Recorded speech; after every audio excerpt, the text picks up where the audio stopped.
बिस्मिल्लाहिर्रहमानिर्रहीम। अस्सलाम वालेकुम। मैं डॉक्टर नजमा शाहीन खोसा डेरा गाजी खान पंजाब पाकिस्तान से हूँ। आज मैं आप लोगों से ऐसी बीमारी के बारे में बात करना चाहती हूँ जिसमें कि हम रोज़ाना मासूम बच्चों को, मासूम फरिश्तों को मौत के मुंह में जाता हुआ देखते हैं, यानी थैलासीमिया। थैलासीमिया एक मौरूसी बीमारी है जो कि वालिदैन से जीनियाती खराबी के बायस औलाद में मुंतकिल होती है।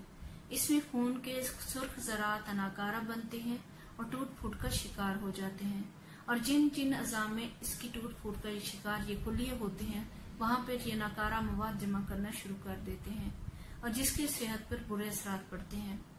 इस बीमारी की जो शुरुआत है वो तकरीबन पहले साल में ही पता चल जाता है कि इस बच्चे को खून की जरूरत है या ये थैलासीमिया का शिकार बच्चा है। जीनियाती एतबार से इसकी दो किस्में होती हैं कि जिसमें बीटा थैलासीमिया और अल्फा थैलासीमिया, लेकिन मर्ज की शिद्दत के एतबार से इसकी तीन किस्में होती हैं, यानी थैलासीमिया माइनर जिसमें कि कैरियर तो होता है मरीज लेकिन उसकी आम अपनी नॉर्मल लाइफ होती है।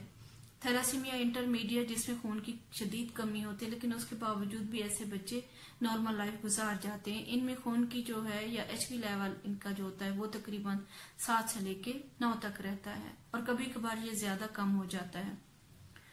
इसकी तीसरी किस्म थैलासीमिया मेजर है। थैलासीमिया मेजर एक खतरनाक बीमारी है जिसमें के बच्चों की जान बचाने के लिए खून के एहतियात देने पड़ते हैं और उन्हें खून का एहतियात तकरीबन हर 2 से 4 हफ्ते के बाद उन्हें खून की जरूरत होती है, जो उन्हें खून दिया जाता है जिसकी वजह से उनकी नॉर्मल लाइफ आगे जारी रहती है। ऐसे बच्चे मुस्तकिल एक तकलीफ का शिकार रहते हैं। इसमें जो है ना इनकी रंगत जो होती है वो जर्द होती है और सांस की इन्हें तकलीफ हमेशा रहती है। मुख्तलिफ और मल्टीपल बीमारियां इनमें शामिल हो जाती हैं क्योंकि इनमें खून की कमी की वजह से इम्यूनिटी कम होती है। तो ऐसे बच्चों को न्यूट्रिशन की भी जरूरत होती है और उसके साथ साथ जिंदगी को जारी रखने के लिए इन्हें खून के एहतियात की भी जरूरत होती है।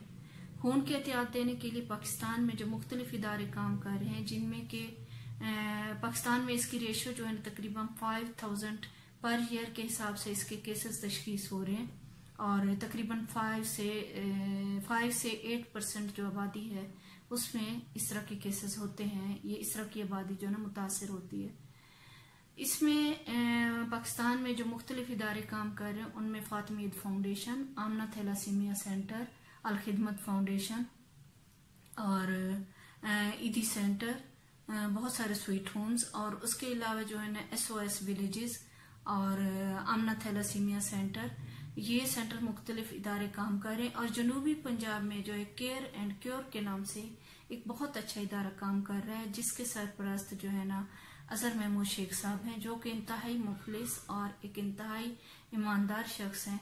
जो इस तरह के आप खुद सोचिए कि जो इस तरह के इदारे जो लोग चला रहे थे उन्हें भला फाइनेंशियल या कोई और लालच कैसा होगा?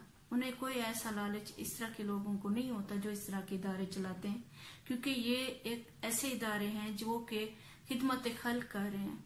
आपको पता है कि कुरान पाक में आपने कुरान पाक की आयत है कि जिसने एक इंसान की जान बचाई गोया उसने पूरी इंसानियत को बचा लिया।